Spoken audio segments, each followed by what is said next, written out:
One. Well, hi there. It looks like we started a little late. They already started the match. This is the finals of the Ohio State Championship. This is Phil Simborg speaking, and I'm joined by my co-teacher from the Backgammon Learning Center, Marty Storer. Marty won the very first ABT back in 1993 and a lot of other tournaments, and he's the smart one, and I'm supposed to add the color. The two players you see at the top of your screen is Alan Tish. Alan has never won an ABT event, and Sean has only won one. He won this one 2 years ago, but they've both done very well in the Masters. Sean is an up-and-coming, Alan's the up-and-coming newbie to the Open Division, and the last couple of years, one of the hottest players around. He will unmodestly tell you that he owes a lot of his skill to his three teachers. He's taken a lot of lessons from me, from Mary Hickey, and from Steve Sachs, and he openly talks about how much that's helped his game, but he gets a little bit of the credit himself. Sean, on the other hand, has been playing for a long time. He joined the Indianapolis club back in the early 90s, and he's very experienced, very fine players. Alan is undefeated. He went all the way through the tournament without a loss. Sean has one loss, and this tournament you only have to win one time. Sean is not going to have to beat Alan twice to win. It's an 11-point match. Whoever wins this match wins the tournament. I believe, oh yeah, they're both in the side pool, so they're also playing for the side pool and the main event. Ohio had a great turnout, aside from Marty Storer and Neil Kazaros, who I beat in the first round. That was my big win. A lot of other great players here. Frank Talbot, Mary Hickey, Ray Fogelin, Dmitry Obakov, I would say, are the top seeds. John O'Hagan, I forgot about John O'Hagan. So we had some great players here. So it's really quite an accomplishment. Jonas Seawald is also here. Jonas, no good at all. He just won San Antonio. He's just intimidating because he's a big guy. Forget Jonah. Well, so is Sean, but yeah, Sean's a big guy too. Anyway, this game, this is Marty. This game has started out. I believe it started with Sean making his 2-point with an opening 6-4, and Alan followed with a double 2 immediately. I'm just extrapolating this. So I didn't quite see the first two moves. And with a double 2, he made his 11 and 4 points. Now XG says to make the 4 and 22 points. But 11 and 4 is not bad. You know, it's going for the blocking game, the thematic blocking game, after the other side has created a positional weakness by making the 2-point. So, and then the game continued from there while Phil was talking about the intro. And now it's ended up where White, who is Alan, has, gotten his back checkers up. He made an advanced anchor on Sean's 4-point, and now he's but Sean has countered by making the 18 anchor, and now Alan has run a checker away, and now it looks like it is Sean to play a 6-4. Sean is black. I'm going to say black and white versus blue and off-white or something. Okay, so he leaves a direct 5. If he doesn't get hit, he's in pretty good shape. Oh, he rolled a 5. He did get hit. He took a big chance there, but I think he needed to. This play is pretty standard, and I would say if he doesn't come in now, you got a big edge here. I think I would have actually made the 3-point instead of leaving that direct shot. Interesting.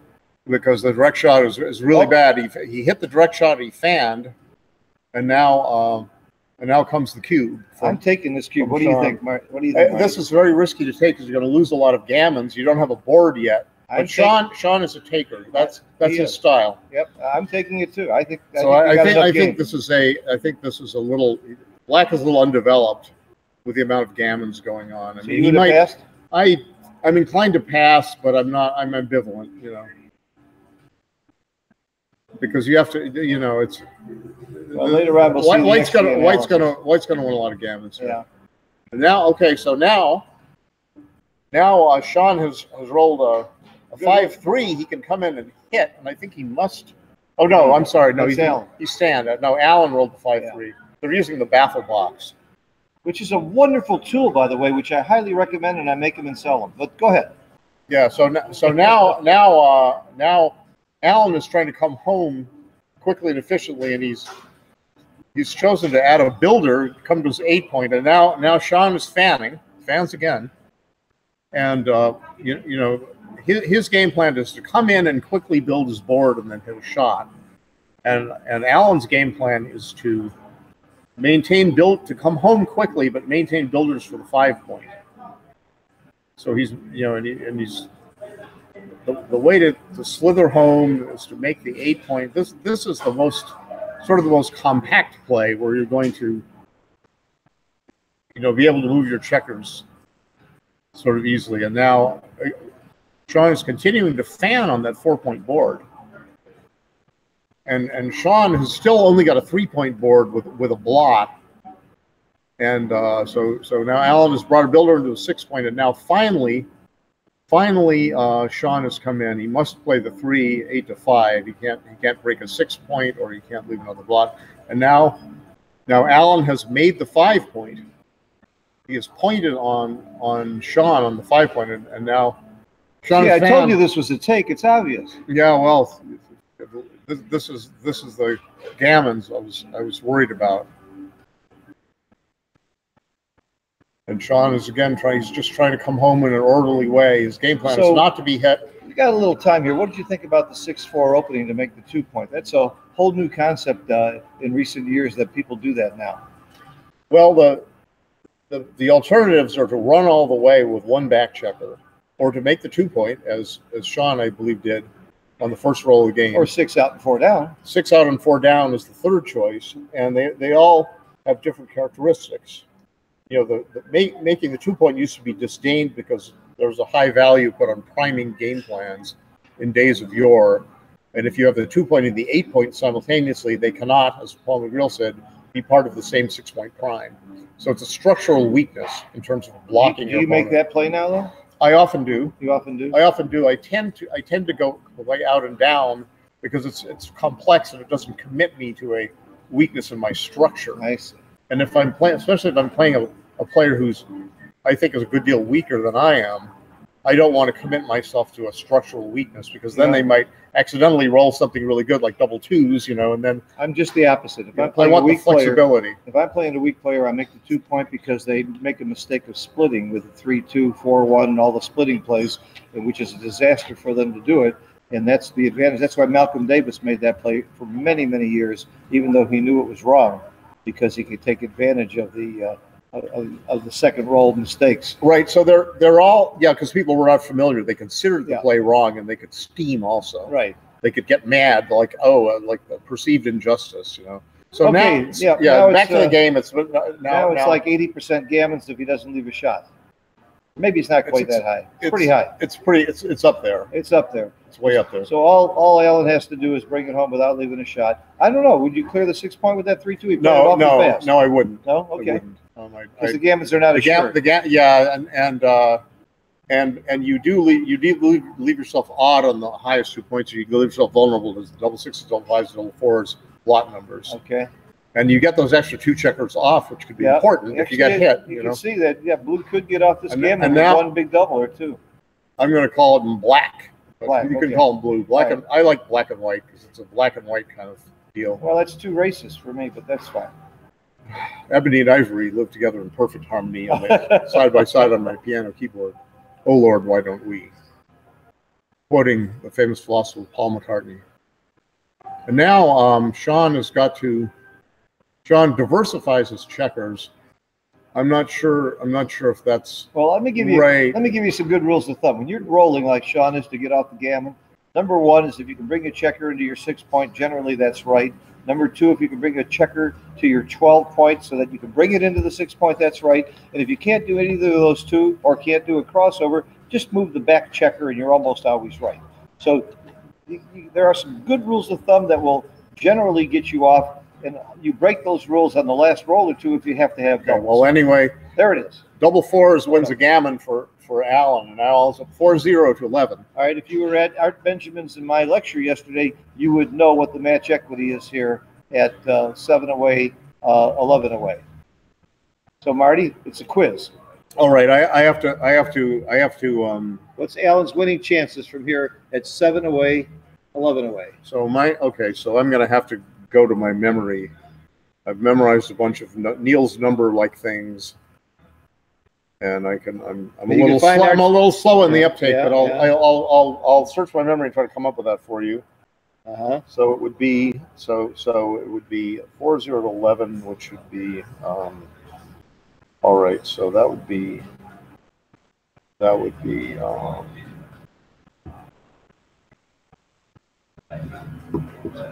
would be 7 of those.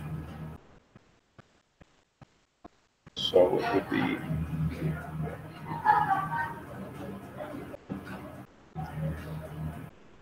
15 1.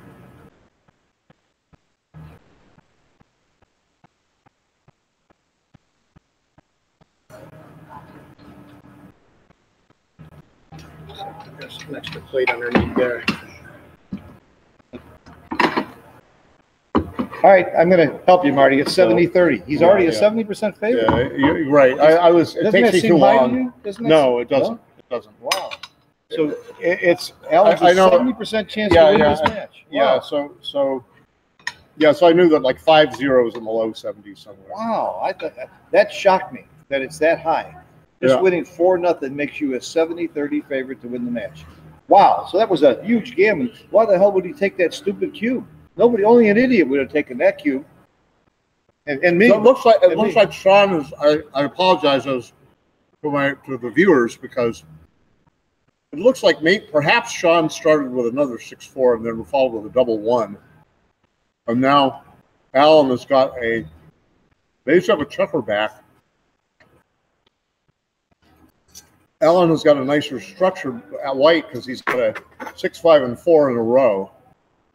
And a 3-point, that's the best 3-point board coupled with the 8-point. And now Sean is moving up. He's trying to get out. Oh, there's a joker. That's a joker. And now Alan has just pointed on him. Alan is just crushing him.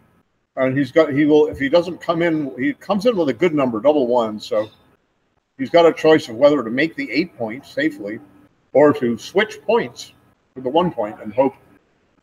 What would you to gain some time? I would. It's a tough one. Oh, this is okay. I would not have. Sean has elected to improve his builder position by putting a checker on the 6-point and a blot on the 10-point. Now this may already be a double, but perhaps not. So. Well, you tend to get more conservative when you're winning, and that I would have doubled this at an even score. I think I agree with his weighting on this one, winning 4-0. Yeah, it's possible. He's got a 4-point board and he's got some gammon chances, but Alan's elected to stand pat with that cube. He brings the builder to his 9-point. And again, now I believe Sean should just make the 8-point, which he does. He's got a 4. It makes a 4-point prime. Is not negligible equity from that. And now I believe. No, I'm just going to bring in builders. Bring in a builder. Bring it in versus hit loose. Bring it to the 3-point. Just wait. Hope Sean doesn't roll a 6. To the 4-point with a 4-1. All right. 9-4. That 3-point. The 4-point, 3-point. Yeah. That's what I meant. Yeah, that's what I thought. What else is he thinking about doing? He's thinking of hitting loose. And then trying to double. He does. Okay. He is hitting and this is a huge play. He's leaving a 15-number shot here, and now he's too good to double. I'm not sure about that, but he might be too good. This has got to be a huge pass. Like you said, Sean's a taker. He doesn't like to pass. I see 24 cover numbers, and if he doesn't cover, he still might not get hit. I'm passing this one. Okay, he took it. Oh my goodness. No. Oh. Well, he's going to make the bar. Sean Garber is a taker. Bar come up. Wow, see, that's a taker. I was wondering if it was too good, and he took. That proves it wasn't too good if you're going to get a guy to take it. So now Alan made his bar point with a 3-1. He came up to the 21-point to try to get out, and Sean fanned on the 4-point board. Now Alan's got a 5-point prime. He's poised to escape. Now he makes another big play. He slots the back of his 5 prime. And he has now been hit. This is the downside of making good plays and leaving a lot of blocks. And Sean is thinking about a double hit. And I believe he should do it because what else is going to... I love it when you talk about the downside of making good plays. What about the upside of making bad plays? It's just about equal. That's what I love about this game. Now Now, this is very interesting because after the double hit, Alan Tish fanned on the 3-point board, and now Sean's going to cue. He didn't think of doubling. He didn't appear to think of doubling. I would think of doubling right now too. And I think he's trying to think whether it's too good or not. I would double. I would double here. He's got 6s and 1s to hit, and he's got. Well, he could also hit with 5s and 4s. He's got a. You got to turn your phone on. He doubled and passed. Yeah, double pass. It might have been too good. That's Might an have been interesting too good. question. Might have been too good. Because he had 5, 4, 5. He had a few extra numbers to point on. I did not like Alan's hit there on the ace point earlier. I thought it was way too big, especially when you're winning the match. Just win the game. Yeah. Well, I think I might have doubled a turn before. I think Mary Hickey or Steve Sachs must have taught him that move. I certainly didn't. But I like the attitude of being aggressive, taking chances. They're both taking chances. They're both playing very aggressively. Sean's playing very aggressively with the cube, and Alan's playing very aggressively with the checkers. So it looked like a 5-1 split, a 5-3 point, and a 5-1, another 5-1, and it looked like Alan played 24-18, which is interesting. Oh, double 2 is a great roll. Yeah. Make the 4-point. Come on, why is he putting 1 checker there? If you're going to put 1, you're going to put 2. He's thinking of hitting a second checker. No way. Make that 4-point. He should not. He should just make the 4-point. Make the 4-point. Because it's the 4-point. And now Alan fans. This is I wouldn't say this is too good. I say this is just cash. But he rolled. Sean rolls. Sean must believe it's too good. No, Sean's not shy with the cube. He must think it's too good. And now he's making. This is a big play. He leaves a blot on the 8-point. He did not have to do that. I would have. What he got? I like that. What he got? He got a. I think I would have just perhaps lifted that blot from the 7 to the 6. Do you cash now? Marty, I think so. Well, he's got a 3. He's got an anchor now. He's got a 3 to play, and he's playing down. So I would take this cube as white. And I think it's a cash. I bet you Alan drops this cube. You would take this cube? He's got 11 ways to hit that outside checker. If he doesn't, they each have 2 men back. And he doesn't have 11 ways to hit. It's not on roll. No, black has 11 ways to hit the white checker. Yeah. I thought it was a pass. I would pass too. It's not a bargain, but he's still. Black is unlikely to do everything at once. Hit the checker, make the 8-point, all that stuff. He's unlikely to hit the checker at all. He had no development on his side of the board. Yeah, but he had an anchor for later, and he had a builder, with which he could make points if he were missed. Wow. So all right, Marty, we got our first bet. Okay. $1. Okay. I say that was a pass. And the score comes into play because Alan was ahead. Of course the score comes into play. So, but I would be inclined to take that. There's a great roll, making the opponent's bar point. I hear so many people say, "Oh, I don't like that point. I get stuck there." It's okay. It's a good place to be stuck, and then you can get unstuck later. The 24-point is the worst place to be stuck. How about the bar? It's a little worse. That's even worse. That's worse still because you don't bring those blots together. Yep. Now, Sean Garber rolled a bad 6-3. He slotted his 4-point correctly, as I believe, and now. So Alan's clearly got a big edge here. Alan has hit the blot. Alan has got a big edge, but not enough to cube. It's getting close. It's getting closer. These positions where you have the 18 anchor or the opponent's bar point as a holding point with a trailer or 2, are often a lot worse than people think they are. But this is. I would hold off doubling in Alan's shoes. Come down and play 6-5 here. I just play it quietly. Yeah. I mean, no need to leave a blot. He's got to be ahead of the race. Yeah, it's tempting to slot the 4-point instead of stacking, but I would stack. Nope, he slotted. Flat. So, slotted. they're not lacking courage, Right, and now he's been hit. So Sean hits. I love. They're playing aggressive. It's fun. It makes the game exciting, and the dice come more into play as far as the swings when you play aggressively like this. And now Allen pops out to the 18 point, seeing no other good 6. Oh, it was a good play. I believe so. And still, like I see, Allen's slot didn't work, and he's still in good shape. well, now he's got now since there's no trailer, we have to count the race, and well, but he's got 2 points to clear. So 132 for White, and after this play, it's 132, I get. So there's no double at an even count.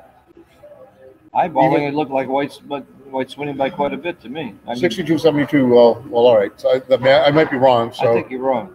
Well, I can't believe White's not winning this race. 59 and 62 is 121 for Black, and now White is just okay. Let's say 71 and 48, 119. So it's about. You're right. You're right. Okay. Stack on the 6 point for Black is not great. No. But with the 2 points to clear, it is harder to He can unstack, so he is unstacking with double twos. Okay. So he could have. I'm not sure they're keeping running counts, but I'm sure they're not. But Sean could have considered, slithering up to 16 point based on what the count was. But he chose to. He's holding. Yeah. And now our pip count is still with those 2 points to clear. 115. Oh, there's a joke. 115 for joke. White, and that is double fives. Double fives was the big joker there. That was his best 87. So he's way ahead. Yeah, it's a double pass. I believe he's way ahead. 45, 61, 87. 48, 64, 86, 96, 103. Double pass. He was up by 16 pips. Yeah, that double five would have been a game ender for either one of them. Whoever rolled the double five first. So maybe it wasn't so bad to make your opponent's bar point, because you got a lot of rolls where you can roll double 4, double 5, or double 3 and get off of it, or maybe leave a single shot. Well, all right, we got a tie match now. I know the equity here, by the way. I figured this out using Phil's numbers. It's 50-50. Yeah, the rule of thumb is that they have the same score. Well, that's Simborg's law. Yeah. When in doubt, plagiarize. So this was a 4-2 from opening from Sean, making his 4 point, a 5-2 split. By the way, it's very important. People need to know that. After your opponent rolls an opening 4-2 or 3-1, it's almost always right to split when you can, because your opponent's only got 2 checkers on his 8 point. He's frozen, and he's starting to prime you. So always split those back checkers if you can. Yeah, and he started to block you, and so a split counteracts the blocking plan. And if you, I've got a term, if you try to counteract your opponent's plan by trying to do the same thing he's already done, where he's ahead or he or she is ahead in development, like blocking development. I saw that, like if somebody makes the 4 point and then you play like 5-4, 2 checkers down. Well, you're trying to catch up in blocking or board development, but you're already behind. So I consider it better to look for other advantages. Play 13-8 and split with the 20 point, like Phil said, split against an opening, 4-2 or 3-1. Yeah, because you're trying to seek new advantages. You're not trying to catch up in a certain type of development in which you're behind. And so another way to say it is, don't play his game. If if he's winning a priming game, try and play a hitting or running game or something else. Correct. So by the way, for those of you who joined us late, the intelligent one here is Marty Storer doing the commentary. This is Phil Simborg, adding the dumb questions that Marty can answer. I'm also known as Curly, the third stooge. Well, you're losing some of that curly these days, Marty. Have you looked in the mirror?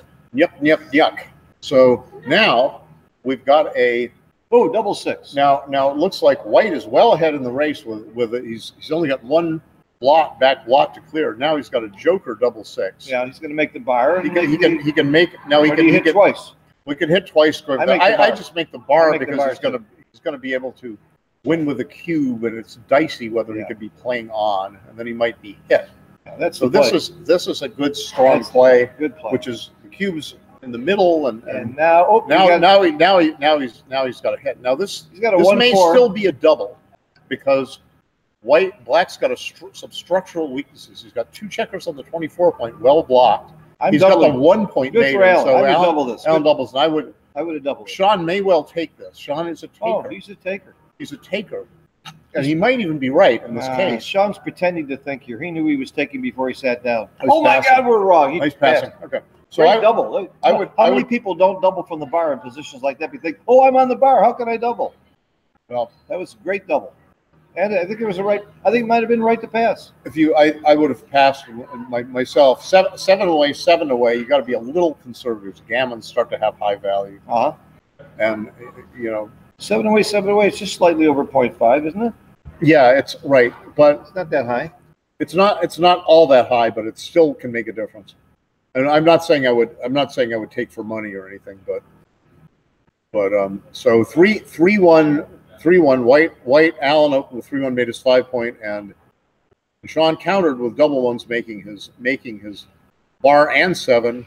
Double 5s for Allen made his 3 point, and now 5-1 made the 4 point prime and split, and now a joker double 2 for white, making the 4 and 22 points. A joker 6-5 for Sean Garber. He has made the 18 point. Now he's got the advantage, and now an anti-joker 6-1. He must run. The question is how. He does not want to break his 8 point. He wants to get the back checkers moving at some point. So the 8 point. So the plan of breaking the 8 point is not going to be good, because this is safer than it looks, because if Sean should not be doubling here, but he is going to double, I believe. Wow. Do not like this double. I don't either. He's an underdog to hit outside, and Allen immediately takes. Immediately. Good. Do it fast, and just to intimidate him. What's the race? 76, 128 pips for white before the roll, and black has before the roll had what is that? Black's behind. Black's like 18 pips behind. Do you bring 2 down, or do you hit? I'm vacillating. I suppose I'm going to hit to get him off the edge of get him away from one of the 2 edge points of that 4 prime. I don't know. Bringing 2 down is a wonderful structural play if you don't get hit. But bringing 2 down is the play to make if you're. It might be right. It might be right because if he doesn't hit you, then that's what you might make the 9 point for 5 prime, and this way this is still not winning if he misses you. He's got to, so he's going to play. Double 4 is a good roll. He's going to go to the 11 point, and he's going to come bring it around. Just bring it in. Yeah, he can't. Oh, safety, he can't. He can't safety that. He'll stop on the 11. Yeah, and he'll come into the 5 point for that guy. Right. So he's playing illegally. So that's legal. By the way, this is not a legal moves tournament unless the 2 players agreed to play legal moves. I think the flyer said legal moves. Nope. Well, nope. All right. They made the announcement. They talked about it. I don't know whether they are playing legal moves now. So now they probably are. I know in these guys they will. Right. Most good players like to play legal moves. So Sean is doing okay. So this is interesting. A 5-4, so he can just bring the checker in and play with 1 blotter. He could have come out and played 5-1, duplicating 4s, cleverly duplicating 4s. And now Sean is not. He could play safe. He could play 8-4, and then he can. That's not his style. These guys are gamblers. Continue, right? But now he's going, all right, I'm going to give you 14 shots. That's more likely. And if you miss me. Ooh, there's a horrible roll. Right. That's a bad roll. That's one of his worst. He misses and leaves another blot on the outside. This could be problem if you. Oh, what a there it is. Now it's so good, but what does he do with it? Cover. He could hit and cover. I cover. Or he could say, well, he's okay. So Allen already has the cube, so he can hit and cover, and that duplicates a lot of hitting numbers outside. The only other he doesn't want to hit and cover. I don't see. What is he going to do? Yeah, it's a hit cover. I don't see another good alternative. He can hit again. He could hit again and make the 17 point or something silly, but then But this way, it seems like he's only giving 8. He's giving 9 return shots, and those could be devastating. But there's only 9 of them. Yep. That's 25% of the time. 75% of the time, he's worth gold. Yeah, he's got your basic 6 shots at that 7 point. Should Sean go 7 to 4 and cover, and then he's got an extra 2-6 and 2-2. But now Sean is thinking about a safe play, like making the 18 point, and now he's going to hit again. He's saying, all right, now he's got 12 return shots instead of 9, and there's a Joker 2-1. Now that would have missed the other way. He rolled 2-1 the other way. Now Alan has got a 5. That's Alan's 5-point board coming into play. Now Alan is thinking, he says, well, I still have a lot of work to do. And well, that was some of the work he needed to do right there. Yeah, so he hopped out. Yeah. And now Sean is fanned, and Alan is. Every move a cube decision, but I guess Alan has decided he's not going to redouble. Redoubling would decrease the value of his gammons, relatively speaking, because he could, a gammon on 4 would give him overage. He'd, get to 13. A gammon on 2, he could use all those 4 points, and. And then Sean could redouble to 8, and then that would be the match on the line. He needs. So he's saying, okay, he needs a 3. But now an anti-Joker double 5. Ooh, yeah. Oh, and now 6 comes in. Yes, a 6-4. Now he can pop out. He can pop out to the 15 point and duplicate the 3 up and the 3 to hit, and he's going to see it because there's no other. He's got a TMP. He's got 7. Too many points. He's got 7 points made. Yeah, so he saw it. You're right. He duplicates, and now there's no. So Alan got very unlucky. Alan got very unlucky there with those 5s. Alan must simply. So there's double 4s now. Sean makes the 4 point for 5 prime now. Sean's a nice favorite in this game, and he could win a gammon if. I don't see many gammons here. And no, they're not many. But here's a parlay, right? So here this forces a double direct shot, and he can hit that shot. He does. And come in. I think he should come in, but now he's going to say, I'm going to close him out. But the builder, a checker goes to the 1 point. I'm not sure I like that play, and he made it very quickly. Yeah, now he says, okay, I'm going to close the 1 point, so it can work. It worked. But and now he's going to look how fast he diversify makes his plays checkers. that you and I aren't sure of. There's no reason to play this fast. That's one of the main things. My coach is Perry Gardner, and he keeps yelling at me, there's no reason to play fast. You think about those plays. I'm sure a couple of those at least were wrong. Right. So he's got a. If he does this now, he's taking away his. He could have left on the 7 point and he had a double 5 to cover, to close the 4 point. So he didn't. He only had a 6-4 to cover. Now he's bringing another builder in to aim at the open 2 point. He's got 3 builders. Alan got very unlucky here. I don't think Sean played very aggressively, Alan did too. Now he's got 4 builders, and Alan Tish has got 2 on the bar. And if Sean Garber gammons him, he will be ahead 8 to 5 to 11. By the way, if Sean closes his board with a good bear off, he's going to win gammons about 40% of the time. Maybe a little bit more here because of the distribution. Maybe about 42, 43% of the time he's going to win a gammon with those 2 on the bar. He's going to be a little aggressive for the gammon, but that's after he closes the board. He has not closed the board yet. Right. So he's thinking about whether to play with the last 4, 7 to 3 or 9 to 5. Now, there are no blot numbers. The other way, I think he would have had a double 5 blot. He would like to pick and pass. So I think he was correct, and now he does points on him. Perfect roll, except for double 6 and double 5 here, which could cause a problem. Right. Oh, there's a 6 up. 6 up. Now he's just going to spread the spares out, so he can bear off more checkers before. Before he comes in, and he bears off from the 4 point. His gammons are up to about 50% now. And now he's got 9 blot numbers if Alan does not roll double 6s. 9 blot numbers for Sean. 4-3 is not one of them. Plays safe, takes a checker off, maintains a 5-point board. All right, here's 1 checker in, so this is going to be a close. I mean, I think maybe Alan's become the favorite to save it now. It's close. But close. So now he fans. Now that was critical. And now a 3-1 is a great roll for Sean. 2 off. I think we're at maintaining the 4-point board. Fan again now, Sean. We're at about 65% gammons way now, up there maybe now. more. Now double double ones. What do you This do? is dicey. Okay, so I'm tempted to take 2 off on the 2. so you take 2 off. You could take 1 off. You could go.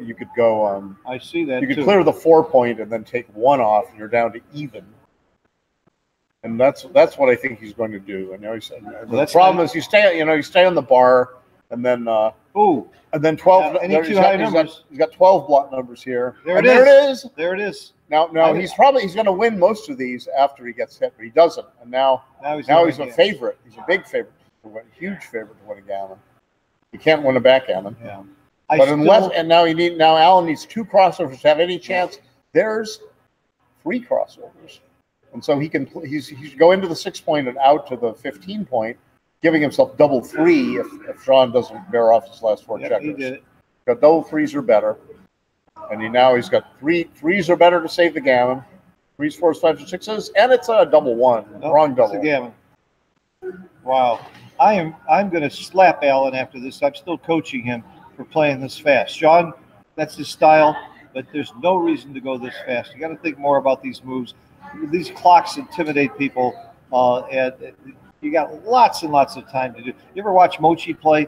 When he ends the game, he's got 10 seconds left on the clock. He just milks every bit of time he can. He spends a lot of time in the early stages of the match. I'm not sure why he might want to make sure he doesn't make a mistake. Yeah, I don't go down as low as he does. Judge his opponent's tendencies better. So now Sean is now ahead. So he makes a conservative opening 4-3, splitting with a 3 and down with builder with a 4. Theory being that a builder's better on the 9 point than on the 10 point. So if you're going to split, you can put a builder in a better position than if you split to the 20 point, your opponent's 5 point, and come down with a 3. Also, your opponent would rather attack you on the 5 point than on the 4 point.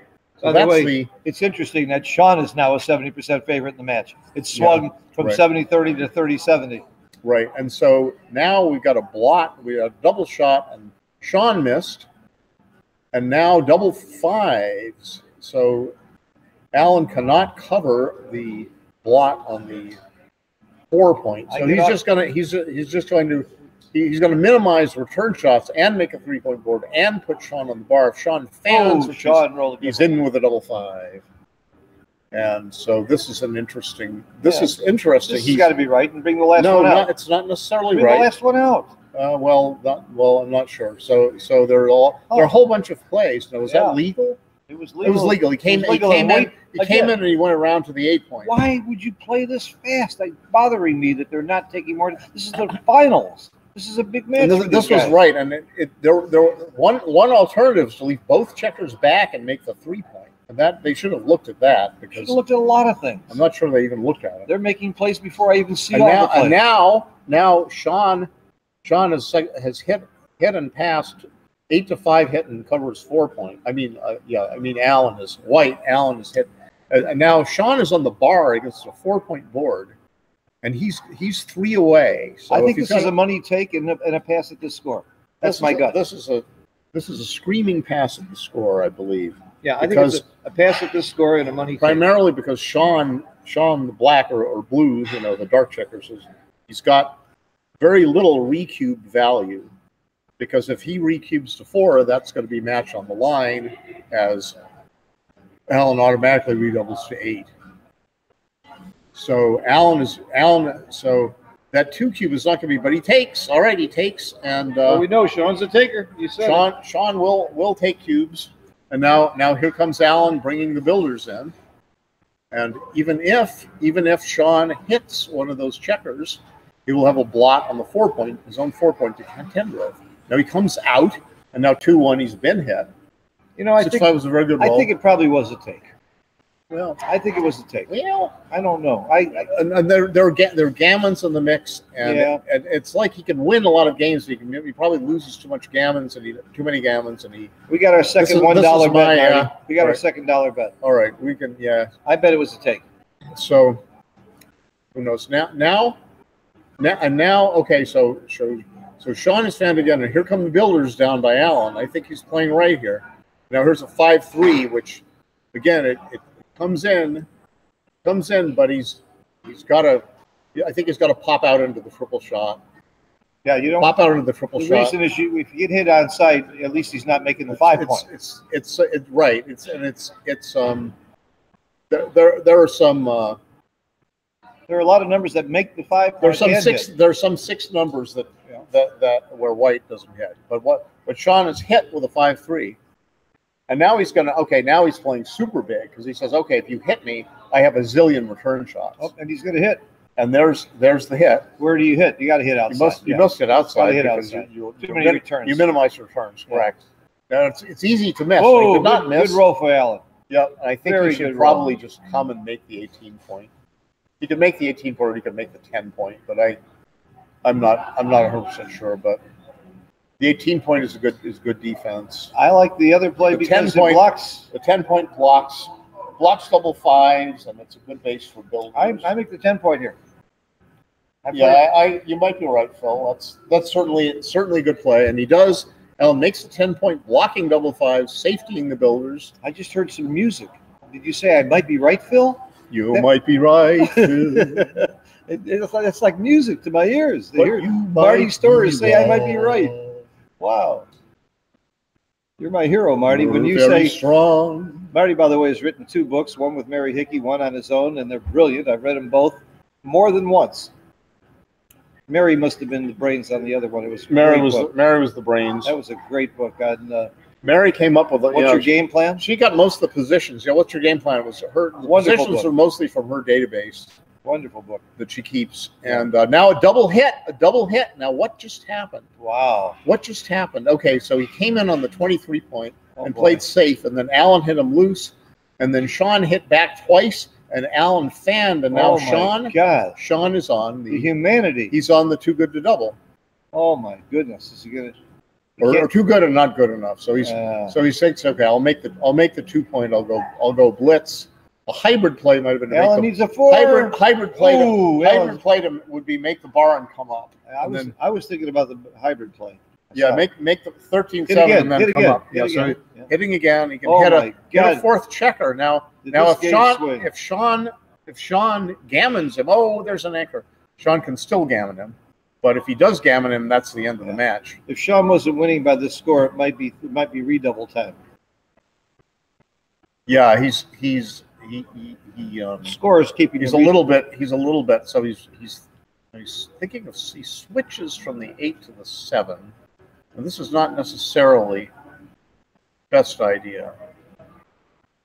Is that all? That's all of it. He's playing that a little too safe for me. When your opponent's got 2 on the bar, I'm spreading him out more than that. Right, because you want to make additional points, and flexibility helps you. The outfield or infield. And now suddenly, I give him double ones by moving off the back. I agree, and he does. Yep. And that's five ways to hit now, and there it isn't. But now he's got a double anchor. Yeah, but without very good timing. Well, but the double anchor still. He might still hit in the outfield for fly shots. And okay, so there's a safe play. Safety just blocked to the 7 point. That was very good for Sean there. So he's got enough to take a cube forever at the score. Well, I don't think Sean's doubling at this score. He's not doubling, but at least Allen is in it. He's got that double anchor. If things go really badly for him, he can play from the 22 anchor. Yeah, and now that's legal. Okay, so he slotted instead of playing 6-2. I would have played 6-2. I would have played 6-2 also. 1 point. Now his idea is that he can make his 1 point. Yeah, but he's lost that checker on the 5 point, which might be valuable if he rolls a 3 next time. That's you need true. A 3 he's on the 3 squeeze. I don't like seeing it again. He made that play so let's fast. Say he plays. Okay, now he's got a few more good threes, like 5-3. There it is. So 5-3 covered and hit. And 5-3 is okay anyway. Could have played 13-5. Yeah, but he didn't need to. But again, now he's got 4 return shots. Okay, but now he hasn't. Now his chance to beat Gammon has gone up somewhat. I think I figured this out. Right before the match, we saw Sean loading his car. He's in a hurry to get home. That's why he's playing so fast. Yeah, that's the only logic I could think of. These are the imponderables. This is the only logic I could think of. Look at their clocks. 15 minutes and 16 minutes left on the clock, and the match is 3/4. They each started with 22 minutes. Yeah, they're using nothing on the clock. They've got 22 minutes in their time bank, and they've got a 12-second delay. They got 12 free seconds on each play, but they're thinking now. Sean's trying to think because it's like, well, do I leave 4 shots or do I leave 11 shots? I like this play. I think you minimize shots and whatever. So big now roll. He points on. Okay, now Sean's way too good to double. He's going to go for the gammon. Yeah, I mean he's likely to get it. Win the gammon and the match. Now he should bring 2 checkers in.